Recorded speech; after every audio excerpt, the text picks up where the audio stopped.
欢迎收看《寰宇全世界》，带您走进全世界。全球各地的观众朋友，大家好，大家平安，我是何荣。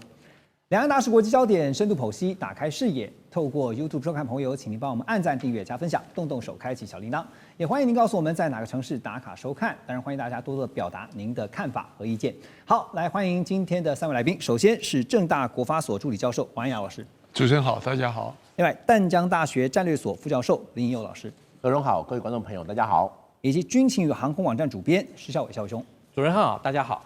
好，今天首先我们带观众朋友来看的就是中共的20届四中全会啊，马上就要召开。在召开前夕，也看到最近这2天一个大新闻，中国大陆的国防部在10月17号公布了重大人事消息啊。那当中就看到了中共中央军委的副主席，这个号称是中共的军方第3号人物啊，何卫东。另外，包括像是军委政治部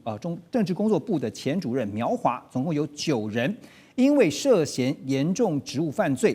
而且用这几个字啊，信仰坍塌、忠诚失节，所以给予开除党籍的处分。而在这之前呢，军委会啊也已经先针对几位这些军方将领呢给予开除军籍的处分，所以也就是我们所俗称知道的双开。台湾方面，国安局局长蔡明彦表示呢，中共32名现役上将当中有16位啊，从去年12月到现在为止呢都没有看到他们在公开场合出现，甚至有1半以上的人已经快要1年的时间没有公开露面，因此初步研判，在中共的军方人士正在进行的是一场大规模的调查以及清洗啊。不过，眼看四中全会马上就要开了，在这个前夕呢，现在开除了何卫东、苗华等人呢，而且是双开。是要让外界昭示什么呢？先请教林老师。这一边的话，其实我们可以去看到，现在感觉好像中共的一个人事有一个连根拔起啦，或者是很大的一个变化。但是这一些传闻或这些讯息，在去年其实就已经流传很多了。是，但是我们可以去看到在去年2会结束之后，何卫东他还亲自站出来说，接下来解放军要去这个打击虚假战力。那这个虚假战斗力、虚假战力是跟现在来看，是不是感觉很讽刺？所以其实今天我们可以去看到的，就是说这一些的一个贪腐，我个人会认为抓了这么多人，他讲的这一个贪腐的这些理由，贪腐是其次，最重要的是这些贪腐影响到了战力。让他的部队不能打仗，因为我们从整个那个反贪腐的所有的行动，我们从大规模开始，第一步是这是解放军的火箭军嘛。我们如果用时间轴来看，2022年8月那时候，还裴洛西来台啦，然后那时候不是一个很大的军演，打了飞弹吗？然后那一次飞弹之后，各位如果有一些印象的话，可以去看到火箭军感觉之后被很多的将领全部被调查，出了很多事，甚至是之前的这个国防部长什么李尚福啦、魏凤和，他们都火箭军这一系列出来的，这些人都出事了。我个人会认为最大的原因是，当时在裴洛西来台，中共打飞弹的时候，中央电视台其实原本是说打16发飞弹。然后呢，我们这边我们台湾这边我们国防部发布的消息说是11发，那日本那边说9发，那中间2发，因为第一个日本跟台湾是因为高雄的山挡住了雷达，所以看不到那2发。可是为什么我们11发，大陆说16发，5发跑哪去了？我个人会认为这5发有可能发射失败。如果是5发发射失败，那这个问题很大，16/5等于快1/3了嘛，说影响到战力，影响到它整体的战力。后来我们也看到有一些消息说，它可能这一个火箭推进器或者是火箭的里面有一些混杂的一些东西啦，或者是他们在这一个战力跟后勤的这一些补给上面，可能拿去倒卖啦。那这一边的话，我相信解放军一定有去看到俄乌战争的教训。俄罗斯为什么一开始没有办法一鼓作气打下这个基辅？很简单，打开弹药箱，打开这个油料，没有油料，没有弹药，没有这些油弹补的话，你所有的战车、所有的飞机全部都是废铁。对，这个是很现实的一件事。所以其实今天解放军他也会去注意到，或习近平也会去注意到，今天的内部这个贪腐如果影响到战力的话，那是不是他必须要去做一个很大的一个改革跟变化？那另外一点的话，我们也有一些观察，是说这一次感觉都是过去的这个南京军区第1集团军、31集团军，对，说这个是不是跟这个习近平他自己的一个应该是他最熟悉的部队啊？怎么会把这些部队连根拔起？我个人会认为的就是说，这一些倒不是说这个部队是他的，或者是跟他关系最好，是因为这些部队过去就赋予了攻台湾的任务，所以你如果要打台湾，对这个解放军来说绝对是首要任务嘛，跟任务有他的关。一个拳头部队，他的任务就要打台湾，对，所以他的一个备战理论上应该是要最齐全的，对。可是你备战最齐全，会不会也会是贪腐的重灾区？因为那个战力强，就必须要是随时 ready 好。对，随时要 ready 好，而且我要给你最好的东西嘛，那你才可以准备去上场啊。可是如果我给你的东西反而出现这些贪腐的状况，是不是反而这一些会被变成是你贪腐的重灾？所以我优先要去对你做一些处理。其实也是在跟军方表明一件事情啊，就是如果你敢在这个军备相关的一些项目上面上下其手的话，我就敢办你啊，即便你是第3号人物，对，对不对？就会变成说，今天我过去的话，我们讲中共会说一个叫7上8下，你跟年纪有关，但现在叫做能上能下。对，我可以提升你、提拔你，这一些将领很多都是习近平一手提拔上来的。但是我提拔上来了，你如果有一些内部的问题，那我一样可以去抓你。那当然有一些朋友可能会说，哎，这是不是跟什么政变啦，还是什么有关？我个人会认为这个倒是有一点过于。会声会影的消息啊，不过刚刚这个林老师特别提到说，像是何卫东哈，因为他的这个资历算是非常的完整啊，曾经担任过东部战区司令员、31集团军的参谋长，而且跟苗华都被认为是习近平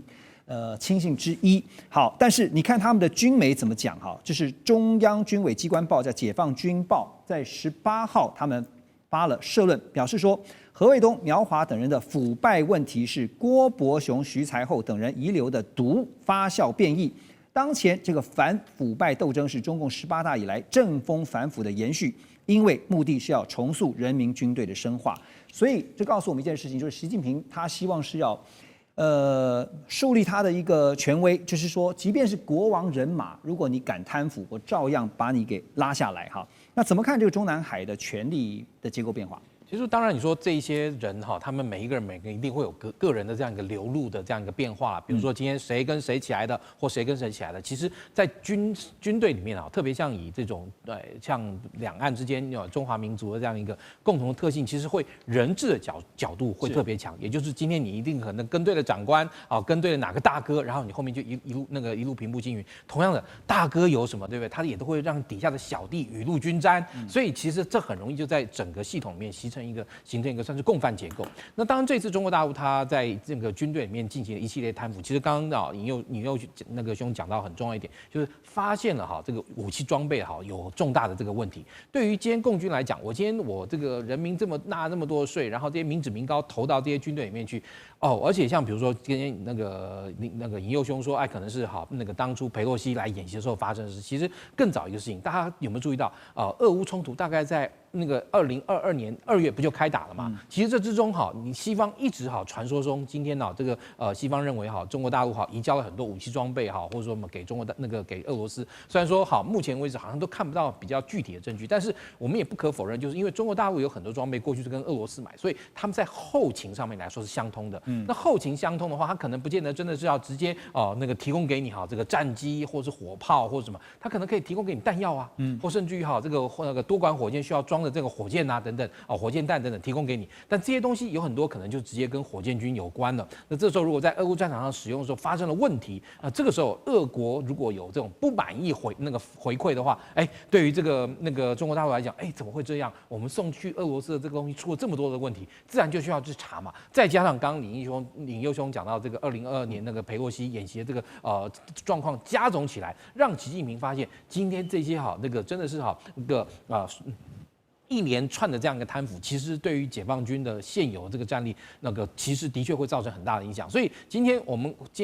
面对解放军，看到他兵强马壮，觉得他作战上来讲甚至于在战术能力上或者说个人的这个战绩上来讲，现在感觉好像已经跟西方的差距，基本上来说已经完全没有了。但是真正打仗其实是完全是看你后勤，也就是说，今天我今天能够持续作战那个话很重要，因为打台湾不可能是3天或5天或1周一定能够搞定的事，其实很难，因为台湾虽然说说不可否认，两岸之间现在距离太近，然后以至于就是说共军攻台的节奏会很快，然后强度也会很高，但是也并不代表你可能3天到5天就能够搞定一切。这个时候你可能还是要经过一个长时间，甚至相当耗损它的这些所谓的这个火箭军或甚至于这些所谓的先进弹药。这个时候你现在光是比如说拿演习，或者说被俄罗斯这边来的这个不满意回馈就这么严重了。如果真的打上去，如果这时候你对台湾假设说你要打上1个月或者1个半月，你这时候所需要的这些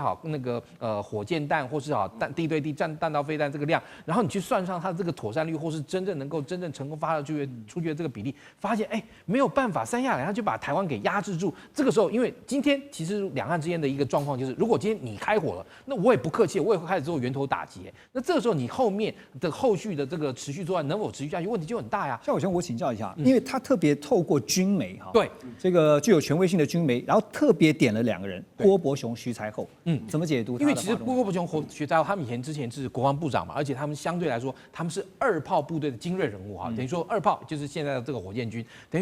于这2个火箭军的头底下都有这么大的这样的贪腐行为，后面拉了那么大一串，这个势必是非常可怕的这样一个贪污的集体行为。这边我很快补充一下，郭伯雄、徐才厚他们过去就是副军委主席，所以他们是类似何卫东这个位阶的。那为什么这一次现在有这个军媒特别会讲？其实最主要就是抓人，现在就是3个理由嘛。第一个叫什么？他们叫作风问题，就可能你的这个师德问题。第二个就贪腐不用多说。第3个其实比较常说是团团伙伙。可是我要跟各位观众去做一个说明的，就是说团团伙伙跟过去什么林彪还是什么那种政变的团团伙伙不一样。是现在的团团伙伙是结党私营，是等于说我们今天抓的人里面有一个很重要，除了何卫东之外，就是苗华，因为苗华他是政治工作部，就过去的总政治部，等于说他是负责人的升迁的，所以今天的问题，或者是之前的徐才厚，他就是做这个总政治部的工作，所以今天的要抓很大一个原因是团团伙伙，不是说你们要叛变。我觉得个人认为叛变机会不大，他们反而是什么阴奉阳违，或者是说我听你的，可是私底下你跟我熟，所以我优先重用你，就是结党，就是结党，所以要整肃军心。今天的团团伙伙是针对这一块来做，倒不是说这些人是不是要叛变要打到北京来，这个是不太一样。所以其实你看4中全会的前夕发生了这样的一个人事的大变革这个一个大消息。当然，现在对于中国大陆来讲的话，其实4中全会非常重要，尤其在中美竞争如此严峻的时间点下现在要审的是什么呢？第15个5年规划，也就是一般大家所知道的15-5中共中央的建议思路也逐渐的释出来，包括像是把握5+2的理念，明确一条主线，关注3个话题。5+2的5就是创新、协调、绿色、开放、共享5大发展理念。那刚刚讲说，一条主线呢，就是大型基础建设的投资，特别是雅鲁藏布江下游水电工程这个之前我们也曾经讨论过。那所以面对经济的部分特别对于中国大陆来讲，经济也是重中之重。所以王老师怎么看这个经济规划从14-5进展到15-5，尤其在中美竞争严峻的情况之下，这个经济蓝图的规划是如何？那个延续刚才2位老师讲第一个就是还是一个 GDP per capita 要往上走的一个路线可是目前中国的 private consumption 占 GDP 已经掉到40%左右，然后比它这个 infrastructure investment 还就差不多，可能还低一点。那这个是远远低于当初进入 WTO 的时候 private consumption 还有占到60%以上。所以当然就15-5提到所谓的大基建，坦白讲，更重要的是所谓的内需它真的应该要创造一个大循环。就陈文您刚才讲的。就是美中这个博弈之中有一个很关键的事情，就是说中国它占了全世界超过1半的产能，而美国占了全世界超过1半的铸币权。是。那现在美国要用智慧工厂拉回到美国做制造，最终它会再把它的产品卖到全世界，跟中国的制造做一个竞争。所以坦白讲，中国它该做的事情就是必须要把自己的内需做起来。那坦白讲，就是说中国因为担心的是有钱怕作怪，可是事实上，中国的弱一直就是穷，美国的强一直就是因为富，所以应该是要把从一个富国强兵的政策转成一个人富钱花的政策。你为了要货上其流，你必须要人尽其才，让人有钱，然后物尽其用。你的产品不是往外销，而是把自己在本国消费下。所以我们看到目前一个状况就是说，中国通缩会一直下去，因为你的工厂停掉。那你要为了要卖到美国去，你只能持续压迫你的本国的供应链，那最后的结果让通缩更严重。我也看到中国大陆的内需市场，您刚刚特别提到，就是说怎么样去刺激消费哈。最近这个是内卷的非常的严重哈，包括咖啡也降价的非常的快，还有包括像电动车哈，看到报道上面是讲说台币换算的话，30万一辆就可以买得到这个一些品牌的电动车。我们休息一下，马上回来。好，回到节目，刚才我们特别谈到了中共军方的重要的异动哈，在武器方面呢，现在最重要的进展呢，就是最近大家看到即将成军的福建舰。那根据央视新闻的最新报道呢，说这个歼15T、歼35，还有空警600，3种这个舰载机呢，已经在福建舰上成功的完成了弹射起飞，还有着舰的训练了，显示出的是福建舰已经具备电磁弹射还有回收的能力，已经达到服役可以需要的条件。福建舰未来预计呢会和山东舰共同部署在海南岛，要强化中方在南海这边的战略投射能力。另外也看到了中国大陆的军事专家张军社，他强调，他认为其实现在的航母还不够，因为他认为呢中方至少需要6艘航母才能够确保呢2到3艘随时维持战备状态，因为航母知道美方也是如此哈，333的一个原则。好，所以这个现在看到是福建舰。那么特别已经完成了相关的3种舰载机的这些起降的训练哈。那也提到了，因为最近大家在想着说，中美两军的这种，我们讲说不是只单看武器啊，还要看整个他们的战略跟他们现在光是在武器上面。我特别想问的一件事情，林老师，歼35啊，因为看到报道上面是说。据称啦，3天就可以制造出一架。然后呢，中方你觉得现在要达成他们的6航母的这样的一个战略目标，这个计划哈，大概会需要多少时间呢？第一个我们要先想的是，它为什么需要6艘？那6艘的话，我们先说它可能在这个大连啊，在这北部这个战区有1艘，好，南部这个我们讲在这一个南海这边也有1艘。然后的话呢，今天在外海，它可能有1艘要长期在外面巡弋，可能也会需要1艘。然后再来呢，你平常要入港要去大修，要有1艘要在维修，然后再来有一个可能是训练，然后再一个再做一个准备，或者另外1艘也在外海，所以其实它基本上要去达成战力，一般来说你至少要到5到6艘航空母舰。是，那今天的5到6艘的话，我们其实可以看到，目前我们接下来算是现在录影时间，我们2025年算是已经下半年10月要结束了嘛，所以然后现在应该快要有3艘的战力了。所以基本上，我个人会认为，应该还要在个3年到4年的时间，它才可以去达成到5艘到6艘的一个战力。可是今天要去想的是，当我第6艘出来的时候，第1艘辽宁是不是已经可能就已经不是那么在第一线了？所以我个人会认为，辽宁号它会走向的是担任训练舰的一个工作。所以其实这个是它目前的我们常说6艘航舰的一个战力的一个规划。那另外一个我们要看的是说，刚刚有说对这个南海局势可能会有一些影响嘛？福建舰最近来看福建舰现在的一个，与其说最近是在剑指台海，可是我们有时候要去想的是，打台湾或台海战争需要这么多航空母舰吗？可能有一点这个杀鸡用牛刀，或者用不太到嘛。所以其实今天为什么要5到6艘？除了台海之外，它更重要一点是要往南海，甚至是未来的太平洋这一边去发展。那这里的话，今天如果还有5到6艘，就不会是只有在南海局势造成变化。因为其实我们也要去看的是，今天我个人会认为啊，南海只是它小试身手走出去的第一步。因为你如果只在南海的话，你要想的是南海周边的一些可能对中国来讲，它的一个假想敌啊，菲律宾啦、越南啦或其他这些国家，会需要用到航空母舰吗？这一块是他必须会去重新思考的。所以其实他今天有了航空母舰，他会的一个战略目标就不会是只有在南海这个地方，他还要在这走的更远。那另外的话我们另外一点要去想的就是说，今天的航空母舰，我们大家比较关注的是航空母舰这一艘船。可是要去达成战力，第一个就是舰载机，没有错，歼15T 啦，歼35啦，空警600啦，逐渐都出来了。可是另外一个就是你后面的补给，你的这一个他们说的是补给舰，大型补给舰有没有办法跟着航空母舰一起出去？同时另外一个就是你的航空母舰旁边的护卫的一个舰队，整个战斗群，整个战斗群。对，因为这一切就是一个我们要去观察的，因为我们看在6月的时候，它不是这个双航舰战斗群出去了那个第一岛链吗？到了这个甚至到西太平洋，出西太平洋，说突穿了第一岛链，突穿第一岛链，在太平洋有一个大军演嘛。是，可是这个军演其实我个人会认为是现在解放军还在实验一个航空母舰的战术战法，也测试自己的能力。有一点是摸着石头过河，因为一般来讲的话，过去可能是俄罗斯这个滑跳起降的这一种飞行的模式，它要走的是俄罗斯路线。但是它现在福建舰如果它是用弹射，它可不可以把它的作战模式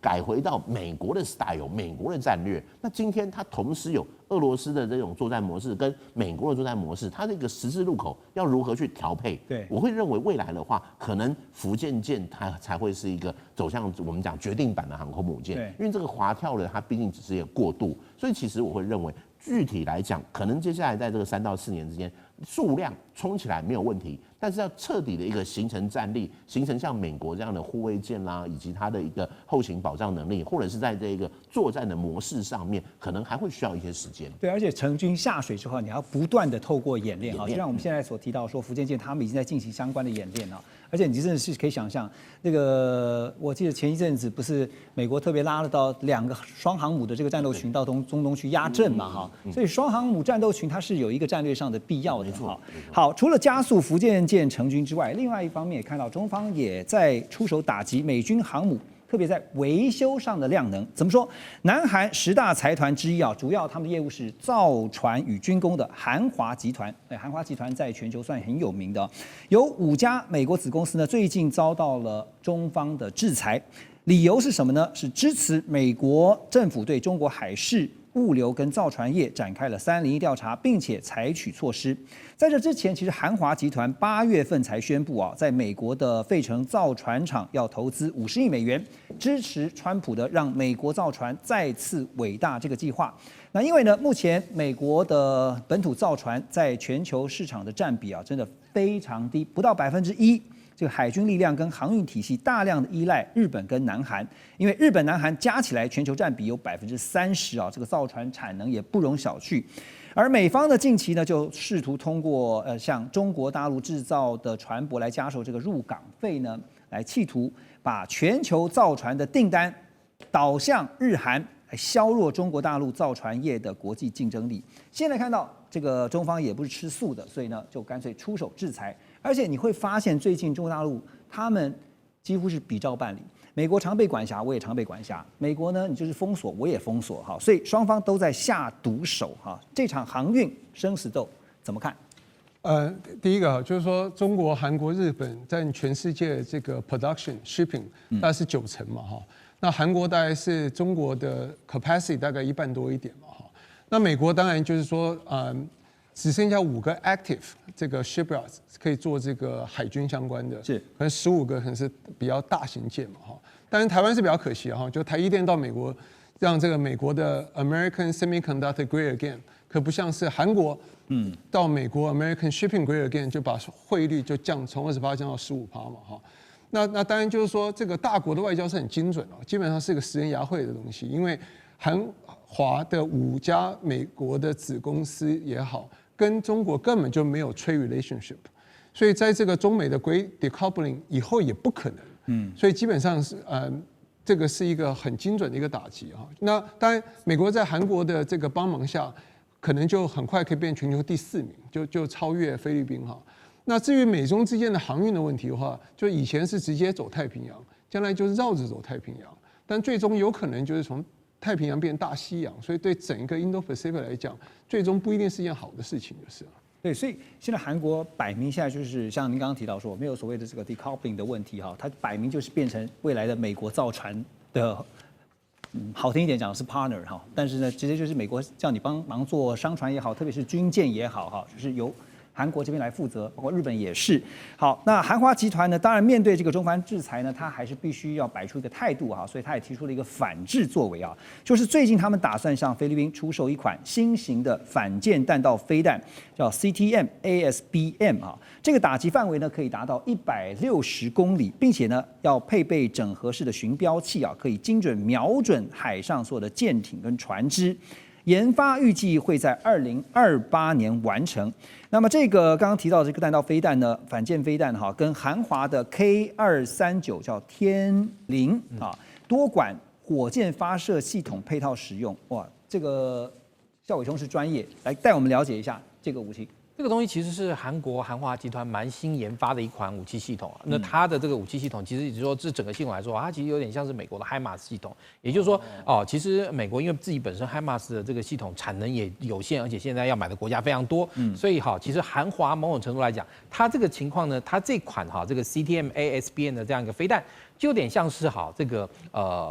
这个武器系统上面的 K9的弹道飞弹版。什么叫 K9 弹道飞弹版呢？就是说，你看到现在韩国武器出口大众里面有一个东西叫做 K9 自走炮，它其实就是15公里的这个自走炮那个某种程度来说，就是美军的 M16拐的这个自走炮的这个韩国版。因为韩国当初在研发这个武器的时候，大量的从原本的美国的 M109自走炮中去获得的一些相关的概念去做这个东西，而且韩国可以把它做的价钱更便宜，然后售后服务更好。所以在这个情况下，就有很多国家愿意买韩国的 K9 自走炮。那这个CTM-ASBM 的这个概念也是相同的，它其实本身就是把过去跟美国的 HIMARS 多管火箭发射器里面整合一个叫 ATACMS， 还有现在更新研发的叫Strike 那个 Strike Missile， 也就是 Strike Precise Strike Missile 精准打击飞弹。然后这个东西呢，它本身也是可以利用我们刚刚讲到原本 HIMARS 火箭弹的那个发射器发射的。那这个时候韩华就锁定这2种武器，它都进行开发，它希望能够在2028年前把这2款飞机这2款那个火箭其实它说是火箭，其实它本身是这种弹道飞弹。第一个，它 ATACMS 就是炮兵那个火箭，但它其实射程已经到300公里了。那另外像那个精准打击飞弹，它射程更长，600多。等于说我今天菲律宾想要获得这种美国的这个精准导引武器呢，像这个不管是 HIMARS 跟 HIMARS 搭配这2款飞弹的话，但是第一，美国的产能可能来不及。第一，因为美国已经答应了很多国家了嘛，对。第二，美国货比较贵，像比如说之前美国说要同意菲律宾购买这个18还20架的 F-16 Block 70，但对不起菲律宾这个国家你知道软囊羞涩美国说我可以卖给你，但对不起我拿不出银子来把它那个真的买回去，结果他们选择了这个韩国的那个就是 T50、F50的这个战机，所以你就可以看到，对于菲律宾来讲，他现在是面对中国大陆的在南海的这样一个军事威胁来说，他又希望能够快速获得能够跟中国大陆相抗衡的武器，又希望价格又要便宜。所以这个时候，韩华推出了这2款的这个那个精准导引飞弹，因为它其实也是依照美国这个 ATACMS 跟那个精准打击飞弹，做出了一系列的这样一个类似的这样一个炮兵飞弹。那这个飞弹可以让那个菲律宾拿去以后，短期之内具有大量可以嚇阻解放军海军在菲律宾近海或者是菲律宾所宣称的他拥有这些南海的这些岛礁中这个部分呢，他希望能够借此嚇阻到中国那个解放军海军力量。而且从这个菲律宾所现有的预算来讲的话，这韩国货当然比美国货便宜很多，对，是他负担得起的，这个是重点。对，所以韩华这次的这样一个动作，摆明就是针对着中国大陆的制裁而来。可是我要问的是说，后续效果是如何？来简单帮我们补充一下。这边的话，其实后续的效果会如何？我们其实要看的是说，你有了这些武器，可你的系统能不能跟得上？这个其实是刚刚其实我们在谈的，不管是解放军也好，美军也好，重点是你的系统。所以其实对于菲律宾来讲的话，你买了这些武器，但是你怎么用？而且说实在，现在在南海的一个冲突，对于菲律宾来讲的话，它不是只有在这个实际的开战，它很多是我们讲的灰色地带。所以其实它现在要把这武器拿来提升它的一个火炮这一块吗？还是把这些船把这些经费买更多的船？因为我们看到之前的话，南海不是这一个跟中国有很多的海上的一些交错吗？那边没有开火。所以其实，与其把这个钱放在这个提升它的这个火力，我个人会认为它现在比较多的可能是载台这一边要去把它提升起来。那另外一个，我们也看到，过去菲律宾不是没有钱，它也不是没有武器，可那武器放在那边久了就生锈，久了就保养没有跟上。这一块也会是去阻止他的一个作战的效率的一个原因，甚至是我们在看他之前在这个冲撞的一些就画面里面，我们可以看到菲律宾的这些他们所谓的海警或海巡的这些船只，它的一些装备相对来说是有一点简陋，或许船体是日本还是什么很好，可是它上面的一些冷气啦或者是发电机啦，它上面的护卫是有限的，所以可能在这个水柱冲击上面，可能就会很快的有一些问题了。了解。所以其实这一些都会去影响到他的战力。好，这个讲到武器不能用，等一下我们就回来聊一下，是说川普说要给乌克兰战斧飞弹，现在又改口了，马上回来。好，回到寰宇全世界，我们马上来关心的是俄乌战场的最新态势啊。这个过去曾经有乌克兰女督军之称的这位国会议员叫做祖格拉雅，他在10月16号公开表示，他说哈尔科夫近郊的库皮扬斯克已经脱离了乌军的控制，俄军利用地下管道还有渗透的手段深入城内啊，早就已经遍布了整座城市。现在战局非常严重，实际上呢，严重情况甚至超乎了这个乌克兰官方的说法。他也指出，乌军总参谋部在撒谎，并且警告，如果再不紧急处置的话呢，库皮扬斯克恐怕会完全落入俄军的控制之下。而哈尔科夫州政府也表示，这个安全情势啊不断在恶化，确实是如此啊，也紧急下令库皮扬斯克周边40个村镇，一共有409个家庭要立即撤离。我要问的是说，库皮扬斯克如果真的不幸陷落的话，对于哈尔科夫战线会带来多大的冲击呢？肖兄。哦，的确啊，那以从这个哈尔科夫来讲，它本身北边其实就面对了整个那个俄罗斯大平原这个部分，再加上其实库皮扬斯克是它北边相对来说是一个还在艰苦据守的一个点，等于说今天这个地方是一个交通线的这样的枢纽。如果说今天这个地方如果陷落了，然后被俄军所顺利控制的话，等于说俄军就可以利用这边连接到哈尔科夫以及哈尔科夫周边城市的这些道路，扩大对这个哈尔科夫的这个包围圈。因为其实如果说今天哈尔科夫本身那个面临到俄军从东到北到西3面这样的包围的话，那这样的那个城市本身它所能够发挥的城市功能就会大幅的这个缩减，甚至于就是说因为哈尔科夫本身是目前等于算是那个乌克兰第2大城嘛，那你第2大城都已经被人兵临城下了，那这个时候对于基辅的这个统治那个当局来说的话，这绝对是一个一定要去解决的问题。但问题是对，非常严峻。但现在其实你可以看到那个乌克兰在前线的问题就是那个到处都缺乏兵员。因为其实毕竟就是说，俄罗斯它本身对乌克兰的这个作战，它其实还是想有一个外线优势，也就是说，我是对你任何一个城市或干嘛，我要进行发动攻击的时候，我可以选择时间攻击的时间跟地点。当然，其实你可以看到现在整个俄乌冲那个前线来说，变成类似有点像是第1次世界大战那种壕沟战双方那个绝壕固守，然后但是也运用到这些那个壕沟，甚至于地下管道对对方进行渗透，而且俄罗斯在这方面其实还蛮拿手的，他们透过这种水道战，然后那个部队从那个原本各种的这样的管道或地下这种通道，然后呢进到那个都市区的中心地带，然后对乌军发动攻击。等于说乌军我一方面要看住我的前面，不要让俄军冲过来，但是结果俄军就从我这些地下管道爬到我的后面，然后从后面来打我，变成说他有这种腹背受敌的这样的情况。再加上其实乌克兰现在最大的问题就是这个已经进行了3年多的这个俄乌冲突，让他在人力上有非常吃紧的这样一个问题，也就是说你这些部队在前线作战那个新兵跟老兵数量快速的这样一个锐减，但是你要防守的这个区域又那么长那么大，那这时候往往面临到这个贝多利分的这样一个问题。那俄军他其实虽然说的确俄军在这3年这个战斗中也损失了非常多人，但是他可以透过不断的那个扩大征兵的这样一个方式呢，然后增加他这样的兵员，然后毕竟打仗的这个本体还是人。虽然说我们看到现在这个无人机或是自杀无人机或是 FPV 无人机在俄乌前线中拥有非常大的这样一个那个优势，或者说是能够载至战场这样一个部分，但是你还是关键要有人才能够让这些武器发挥作用。那这个时候对于乌克兰来讲，缺乏人力，缺乏这个弹药，甚至于缺乏这个先进武器，像他最近这个泽伦斯基又跟川普说，拜托你给我这个战斧巡弋飞弹，但是这个战斧巡弋飞弹川普就说，不对，我本来说要给你，但是不对啊，我如果真的给你这个射程太长这个飞弹又有这个地貌追野能力，那让俄罗斯跳起来，那俄罗斯如果又要说我跟你签的这些合约，因为你那个提供了这个，我就不算数了，我不不认账了，那这个对美国来说是很头痛的。对你听到这个，其实泽伦斯基也好，或乌军也好，其实都很期待哈，说给我战斧吧。尤其听到川普给我那个，对，川普提到说，我们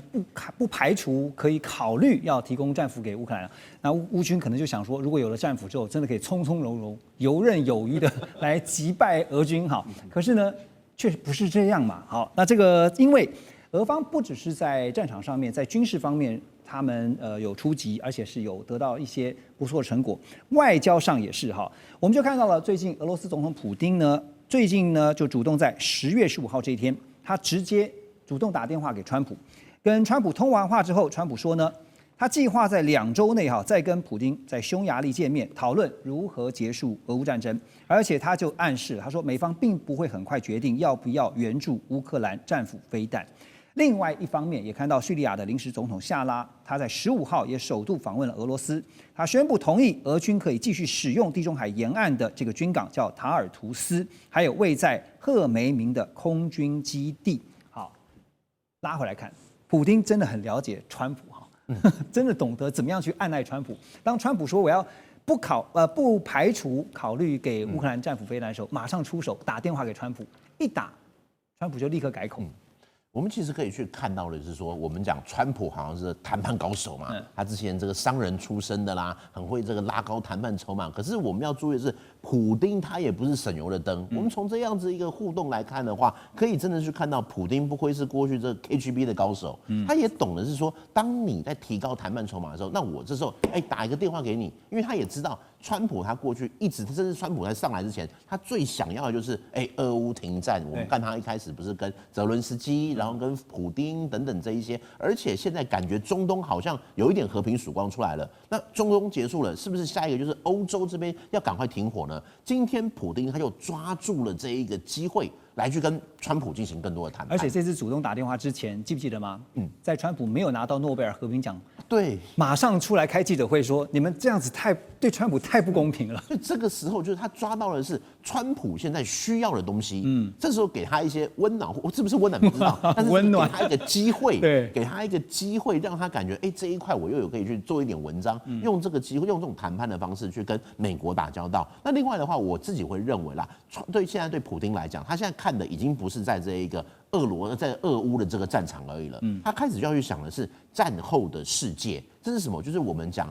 看第2次世界大战，2战最后快要结束的时候，不管是什么雅尔达密约啦，什么各式各样的那一种国际的谈判，为的就是说战争结束之后，我要为我的一个国家利益开始布局了。这个布局的话，今天我们就看到地缘战略。所以为什么今天的普丁他跟这一个叙利亚这一边这个海空军这2个基地嘛，这2个基地之前说好像俄罗斯有一点保不住了，保不住的话，它会造成说它在这一个地中海跟非洲这一边的一个地缘战略的一个势力会大幅的下降。可是他今天如果可以去保持住这些机会的话，保持住它的一个运作的话，先不说实际有什么样的一个兵力投射啦，但至少他就在那边有一个点。有一个哨，有一个基地在这里，代表的是俄罗斯未来在这个世界上面的影响力。在于说，它跟这些除了在欧洲大陆之外，在其他地方，它是不是可以去跟美国，甚至是中国一较长短？因为我们在想的是，那时候在这个非洲这边的一些战火嘛，叙利亚这边的一些攻击行动，很多是从这个基地去起飞去攻击的啊。对，所以如果说今天的话，在非洲那么多一个重要的资源，或者是在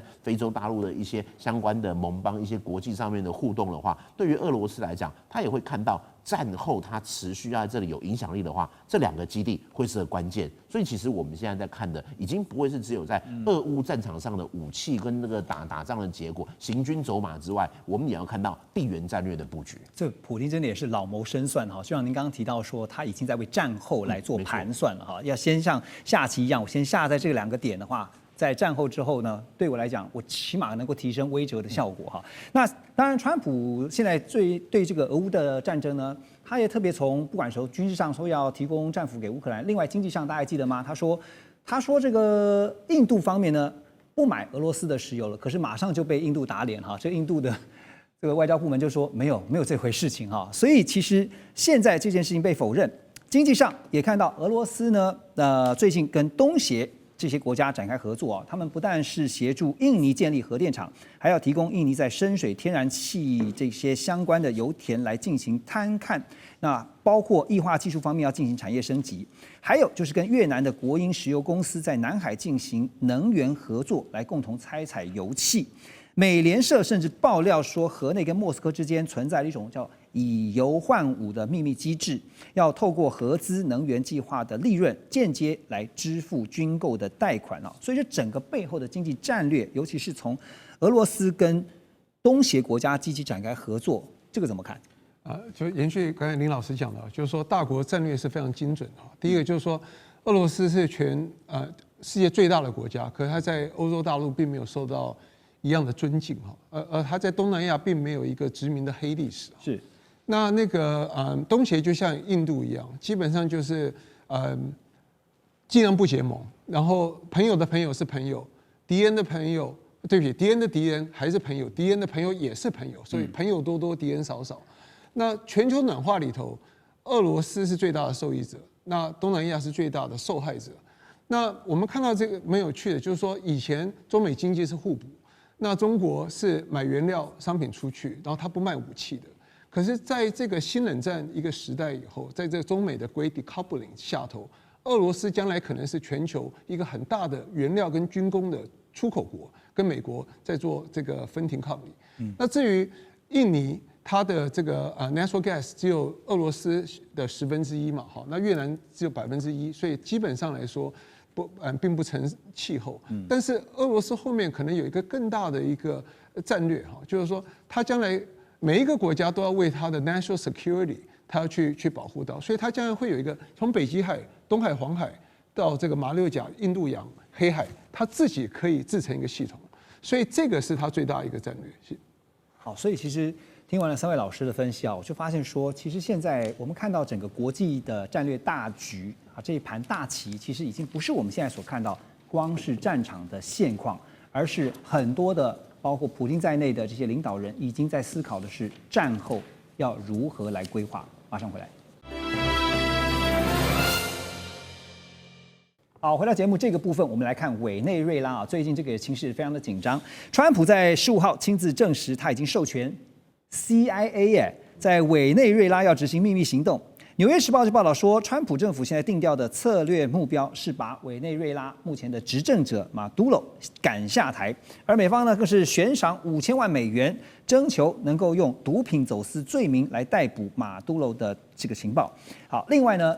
最近还有一个消息，就是当初猎杀宾拉登啊，被称为是夜行者的这个美国陆军第160特种作战航空团直升机呢，也被发现在委内瑞拉北部的海岸，大约145公里处这个区域在活动。另外还有3架 B-52轰炸机呢，也离开了这个在路易斯安那的空军基地啊，部署到在委内瑞拉沿海的国际空运。哇，现在看起来好像是一触即发的这种态势哈，种种的迹象都显示，川普好像是吃了秤砣铁了心要推翻马杜罗，但是为什么？因为最主要是我们看到委内瑞拉它现在输入美国的这个芬太尼等等数量非常庞大。那因为其实你看美国跟这些中南美洲这些政治领袖翻脸的一个最大的因素，其实还是来自于这些所谓的毒品问题。也就是说，对美国来讲，你们这些国家领袖如果没有办法好好控制住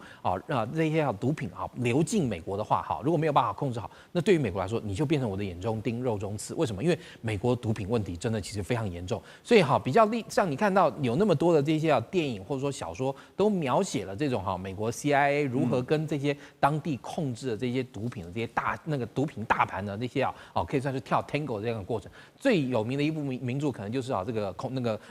迫切的危机，对，迫切的危机嘛，对啊。所以你可以看到，对美国来讲，如何能够有效的减少这些东西进到美国境内，然后呢，美国等于说弃毒署，然后等于说可以跟这个国人宣布说，哎，我们现在能够有多具体的成效，然后减少美国这些家庭受到这些毒品的危害啊。但是因为我们刚刚讲到，这个东西是要你美国跟这些国家关系还不错，但委内瑞拉现在就表明了要跟美国对杠的一个国家嘛，那它甚至包含在石油啊等等都要那个等于说要走出一条那个自己不一样的路，所以这个时候对于马杜罗来说哈，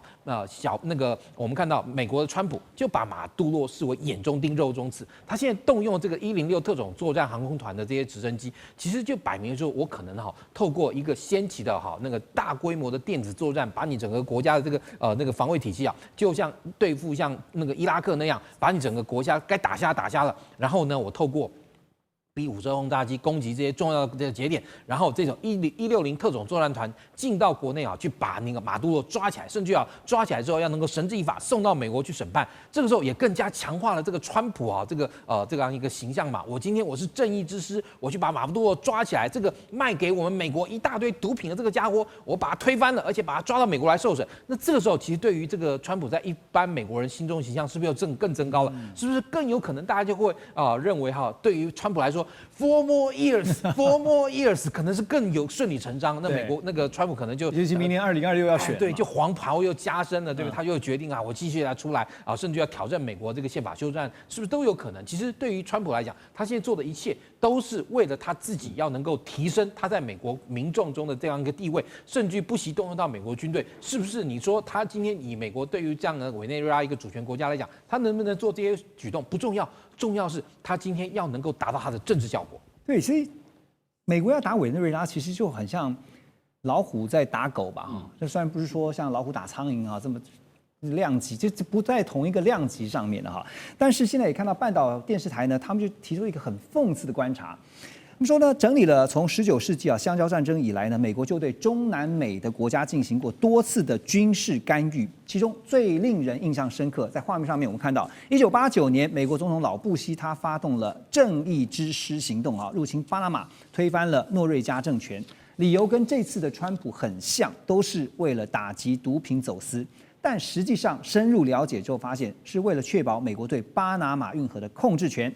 那而且我刚刚说讽刺的原因，是因为诺瑞加原先是美国 CIA 所扶植起来的独裁者，之后呢，却被老布希称为是美国人的流氓。好，所以两个问题这个老布希入侵巴拿马这个套路会不会用在这一次，还是说他会有新的招？另外，委内瑞拉对于美国的地缘战略重要性因为现在也有另外一个看法是，这次用打击毒品，可是实际上是他必须要去看好它的战略地位。没有错，今天呢，其实我们先说会不会用这个老招重样的方式再来对付一次委内瑞拉？我会认为战略方向不会有很大的改变，改变的是一些战术的一些细部的一个作为。我们先从他刚刚目前我们看到这个调兵遣将来看，对付委内瑞拉需要 B-52吗？这个好像应该是有点杀鸡用牛刀了嘛。那你说他会使用的可能是为什么先是 CIA？ 因为 CIA 它最擅长的就是什么扶持当地政权。你说美军要大举进入，然后这个什么占领吗？也机会不大，我必须说，他考虑到太多代价，你要怎么2栖都这样一路打进去吗？不太可能啊，他反而会用的是扶持另外一个政权，然后可能把现在的总统赶下来之后，然后说了一个要这个完全禁毒、完全这一个灭毒、完全臣服美国的一个政权。反对党这个是才刚得诺贝尔和平奖。对啊，这一些就是一个他有可能会去运作的方式。所以这一套的话，你就不是陆军或者是部队可以去玩的。这一套最强的就是 CIA。所以其实他为什么现在 CIA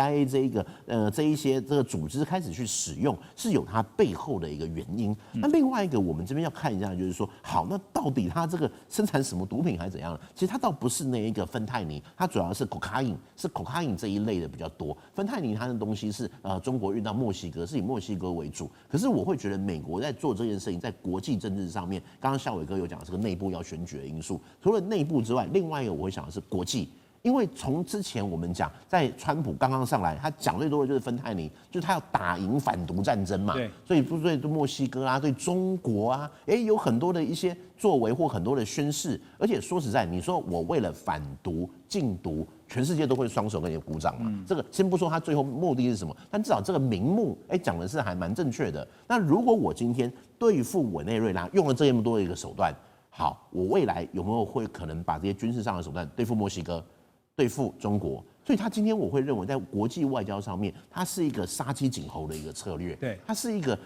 因为他知道这个委内瑞拉打不赢美国嘛，所以我会把所有的家当都摆出来了。我川普为了反毒，我宁愿把这些东西全部拿出来。那未来你墨西哥是不是自己要警惕一下？那中国其他的至少在反芬太尼也好，反毒也好，你必须要跟我美国合作。我会认为这个才是今天川普在国际上面会走的一个路线。就像委内瑞拉啦、巴拿马啦，不要就连古巴嘛，哪一个中南美的这个国家是打得赢美国的嘛？哈，所以你会发现说，最近这个针对委内瑞拉，就像是刚刚林老师讲到说，大家想说有这么需要拿这个牛刀来杀鸡吗？啊，所以。那现在呢，也看到了媒体传出的一个消息，美联社他们10月16号报道说，委内瑞拉政府啊向美国曾经提议说，那干脆我们内部先处理好哈，让马杜罗的政权让他放弃权力下台。那而且呢，是由他们的副总统啊叫罗德里格斯来接替这个马杜罗的剩下的任期啊，希望能够来缓解美国对委内瑞拉最近越来越多的施压。不过白宫方面呢，最后是拒绝了。可是这个消息被美联社报道以后呢，马杜罗这边啊是否认说这个美联社在乱报道哈，说这是分裂委内瑞拉的企图，还嘲讽川普授权 CIA 在委内瑞拉境内展开秘密行动的说法。他说有人相信 CIA 过去60年没有在委内瑞拉展开行动吗？哇，这一记巴掌真的是狠狠的打在川普的脸上。好，但是委内瑞拉到底从经济上面来看？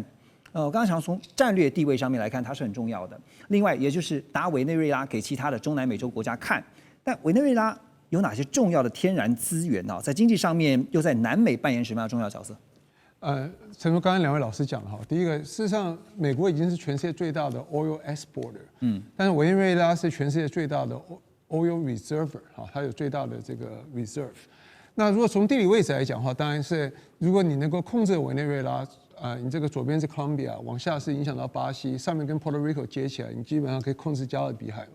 但是timing 来说，就刚才两位老师讲的 ，Trump 的 timing 选的是非常非常的好，捡到枪了。就是说，基本上那个委内瑞拉的盟友就是 Russia、China、Iran，那你基本上在跟 Russia、China 谈判的时候，还有在 government shutdown 的时候，你这个基本上是很容易。在外交跟内政上都可以得到 support。那还有就是说，任何一个美国伟大的总统都需要 define 一个伟大的一个 opportunity， 战争也好，等等也好，所以基本上是下是非常非常精准的一个作为。那林老师怎么看啊？就接下来这个，因为现在委内瑞拉政府马杜罗那边讲说，美联社乱报。所以他接下来他会用什么样的动作？我觉得其实现在对于这些小国，就是相对来说这个小国来看啦，今天第一个他要跟美国要怎么样去谈判或者怎么样，我自己会认为，川普在这种议题上面的话，他也是一种升高谈判的模式，他准备好要来对付你极限施压，可是极限施压，但是他要不要真的大举侵入，像当年老布希这样？我觉得川普他倒不一定会做这种事，因为对于川普来讲，他也知道。就是要打仗，最好是远距离炸一炸，无人机做一做，或是你内部的一个反叛势力，肺部敌对势力或其他政敌，这样就好了。